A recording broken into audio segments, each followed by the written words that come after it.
I can't get that song out of my head. We find out what stopped Tigers' momentum on the back nine this afternoon. And Sage, speaking of momentum, Toronto is feeling pretty good today. I got to tell you, we are right here downtown. This city is abuzz after last night's NBA Finals Game 1 win, their first ever NBA Finals win, and they actually truly believe that they can win it all and take down the two-time defending NBA champions. But first things first, let's focus on Game 2. They got to do that first. There's already a lot of news surrounding Sunday's Game 2 on ABC. First, the Warriors gave us an update on Kevin Durant. Steve Kerr says the two-time Finals MVP is officially out for Game 2. Again, it's official now. It shouldn't surprise anybody, as KD has played since May 8th, or hasn't played since then when he strained his calf in Game 5 against Houston. After last night, Golden State 5-1 since Durant went down. As for Iguodala, there's some good news to report after hurting his left leg in the closing minutes last night. He had an MRI today. The MRI came back clean. He has not been great lately. 0 for 11 from 3 in his last 4 games, while averaging almost 30 minutes per. For Andre Iguodala, overall, good news. Here's his head coach, Steve Kerr. The thinking is when he's ready to play, he'll play.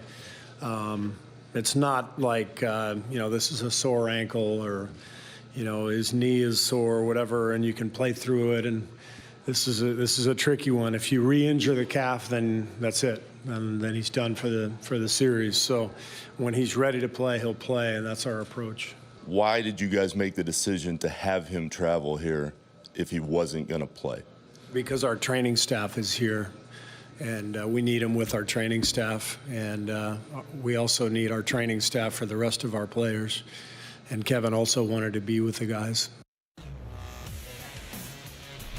Sports Center on the road is presented by Rocket Mortgage by Quicken Loans as we welcome you again. Toronto, Ontario, Canada, in City Hall. A beautiful location here on a nice sunny day. The day after the Golden State Warriors were surprised a little bit by some people. The Toronto Raptors making history, Stephen A. Smith. Let's talk big picture, because for the Warriors, a lot has to change. Steve Kerr says he now has some real tape to watch on this Toronto Raptors team. I sat next to Stephen A. last night. There were a lot of things he was talking about as far as this game goes, but one thing was that transition defense and that the Warriors gave up 26 points from transition D. If you're this team, what's the most important thing you're taking from watching that tape? Well, listen, I can respect where Steve Kerr is coming from in terms of transition defense, because obviously that's pivotal. And if you score 109 points in the game and you still don't win in an NBA Finals, obviously that matters to you, because your thinking is if we can get stops, we should be able to win no matter what. But what I took from it is that third wheel, the absence thereof. I saw Steph Curry show up. I saw Klay Thompson show up to a lesser degree. I saw nobody else for the Golden State Warriors show up offensively. Now, you compare that to Toronto, and what did you see? Kawhi Leonard, 23 points, but certainly not on his A game, primarily because he's walking around hobbling to some degree. So Pascal Siakam, my most improved player of the year, drops 32 points on 82% shooting, 14 of 17 from three-point range. Pau Gasol hit 60% from the field, 20 points. Fred VanVleet comes off the bench, hits 15 points, 4 threes. You saw supplementary parts on the Toronto Raptors show up and show out and say, our man is a bit hobbled. We're going to step up and handle our business. You saw Toronto doubling up Steph Curry, getting the ball out of his hands, and you saw no one else step up and take the bull by the horn to sort of save the day. To me, that's a bigger issue than getting back in transition defense. Okay, much more to come on the game, but I need to point out something that happened earlier this week. You hosted a SportsCenter special on Tuesday. Talked about a lot of things during that hour. During it, you asked if Kawhi Leonard is the best player in the world. On the panel, Michael Wilbon, Doc Rivers, the Clippers head coach, as well as Magic Johnson. Doc followed up Magic's comments. His answer has now gotten him into some hot water. Take a listen. The most like Jordan that we've seen. Like, there's a lot of great players. LeBron is phenomenal. KD is phenomenal. Not that he is Jordan or anything like that, but he's the most like him. Big hands, post-game, great leaper, great defender, in-between game. If you beat him to the spot, bumps you off. And then you add his three-point shooting. All right, the NBA, from those comments by Doc Rivers, has now fined the Clippers $50,000 based on what they call tampering. Here's what Commissioner Adam Silver told the Boston Globe. Doc has been at this for a long time. Head coaches or team executives in those positions, you just say, I'm not permitted by the league to respond to that question. And it's a balance of interest. I understand that. But he unfortunately crossed a bright line, end quote. Stephen A. Smith, your reaction. Well, my initial reaction, I was incredibly disappointed by the league's decision. I thought that it was grotesquely unfair simply because ESPN, we had marketed the fact that Doc Rivers, along with Magic Johnson and Michael Wilbon, were coming up on the show days in advance. It was very, very clear that it was a SportsCenter special and an NBA Finals preview. So if there was going to be any kind of an issue, I would think that the league would have contacted Doc Rivers. They would have contacted us, or whatever the case may be. But why? Just to say, don't talk about Kawhi Leonard? Just to make sure you're reminding Doc Rivers, excuse me, you can't talk about an individual player. We're talking about an NBA Finals preview, for crying out loud. And last time I checked, Kawhi Leonard is the star of the Toronto Raptors. But in fairness to the league, I did speak to the league office earlier today, about an hour or so ago, and they reminded me that, excuse me, we fined Magic Johnson for similar comments about the Greek Freak that people thought were relatively innocuous and was undeserving of a fine, because he was talking about how he thought the Greek Freak was going to take the Milwaukee Bucks to the championship one day. So that should not have been finable, but nevertheless it was, and we have to be consistent, particularly when other teams in the league are calling us, demanding that we be consistent. So that leaves me here today, sitting here feeling very contrite, like it's pretty much my fault. It was my special. I put it together. I was the one that asked Doc Rivers that question, and I feel some level of responsibility, and I'm very apologetic about it. Did you talk to Doc? Not yet. Plan to? I tried to reach him on a couple of occasions within the last hour, but I was coming over here for SportsCenter, but I'm sure I'll speak to him later.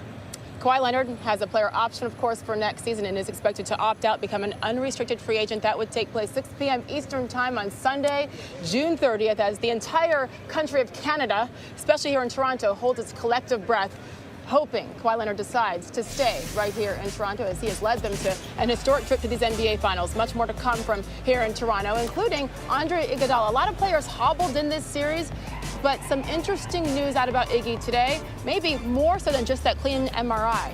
Brian Windhorst standing by live to talk about that. More from here. Here comes Siakam, sidestep, layup is good. Had someone told you that in your very first NBA Finals game you'd put up 32 points, what would you have said to that person? Probably thought it was crazy.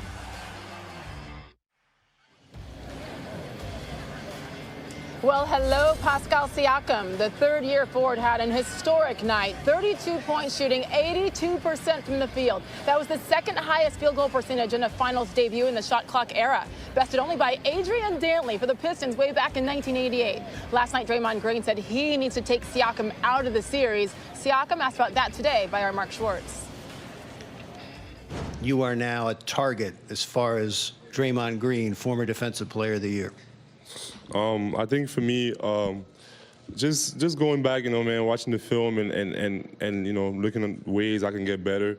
Well, I've never seen anything like that before, right? I mean, that's a pretty big stage for a guy to put that kind of performance on.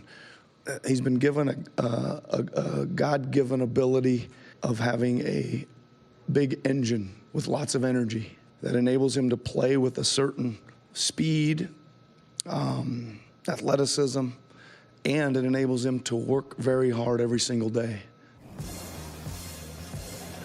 How about this? Last night, Siakam became the first player since Michael Jordan to register 30 points and shoot 80% from the field in a finals win.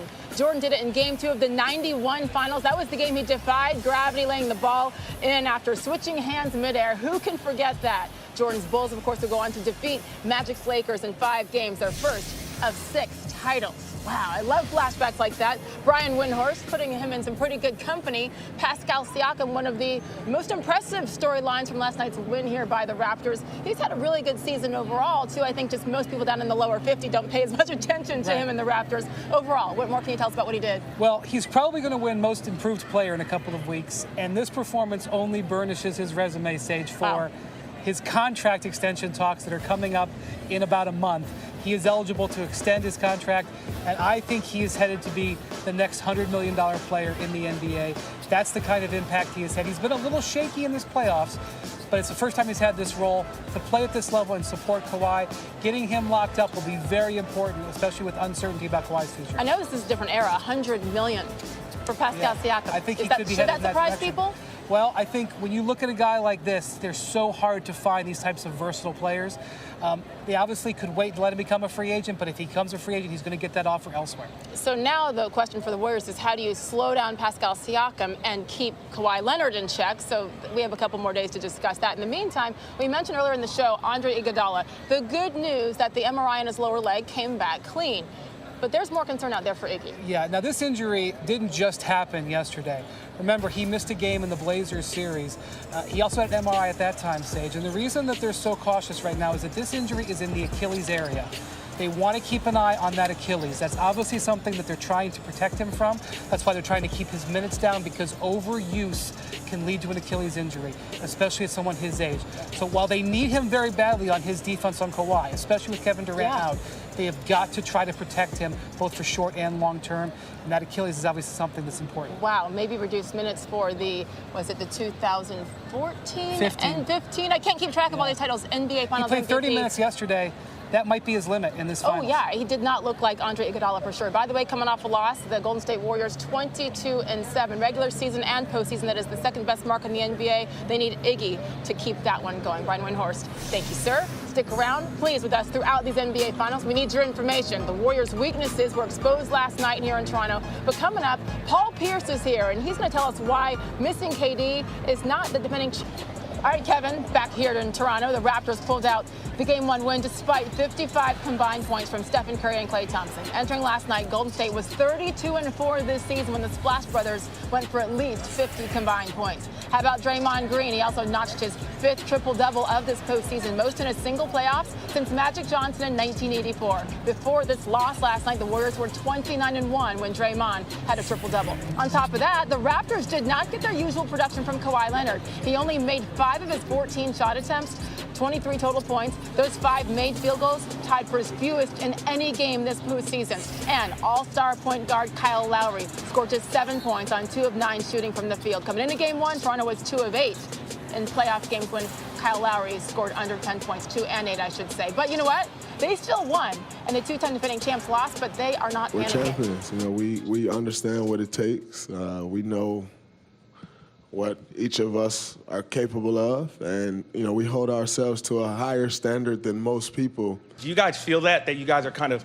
the enemy of the series and people want to see you get knocked off the top? That's cool. You know, people in the States are rooting against us because we beat all their teams. So. Sports Center on the road, presented by Rocket Mortgage by Quicken Loans, as we welcome you back to City Hall in Toronto, Ontario, Canada. And my friend, 2008 NBA Finals MVP, Paul Pierce, joining us now with a lot to talk about. So Draymond Green and the Warriors have confidence, as they should, as the 2-time defending champions. But I think after Game 1, obviously, this NBA Finals feels very different. We all know the effects of missing Kevin Durant, but you think it runs deeper than the obvious, right? Yeah, I mean, I just don't believe they have a lot of room for error. I believe that, you know, these guys have to play great. Not only Steph, Klay has to be great. He hasn't played well in quite some time, up to Klay standards. Draymond has to be great every night.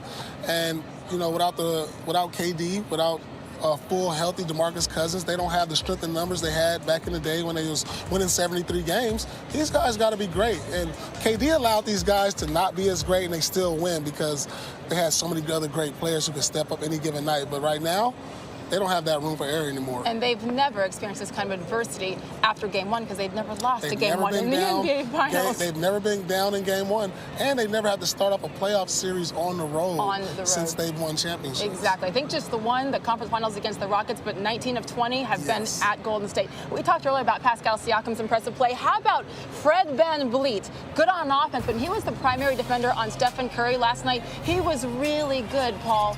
What is he doing that maybe not everybody else is I seeing? saw him gain his confidence in the conference finals because he didn't have a great playoffs up until the last few games in the conference finals versus Milwaukee. He started knocking down threes. We always know he was a scrappy defender, but that's where they need him the most, is scoring, where he can give you like 15, make shots from outside when they're collapsing on Kawhi Leonard. And he's been a real X factor for them because Kyle Lowry didn't have a great Game 1, so he really picked up the slack for them in Game 1. Yeah, so defensively on Steph Curry, but as you said, offensively. And by the way, good, meaning he's shooting 67% from the field in the last last 4 playoff games, which coincides with the birth of his baby son. See, just keep having babies and you'll shoot great in the playoffs, apparently. Don't you go anywhere. Much more to come from Paul Pierce here in City Hall, Toronto, Ontario, Canada. Did you guys see what happened at the end of the game with Draymond Green and Drake? We're in the 6th. We got to talk about Toronto's favorite son, don't we? This time, is he out of line?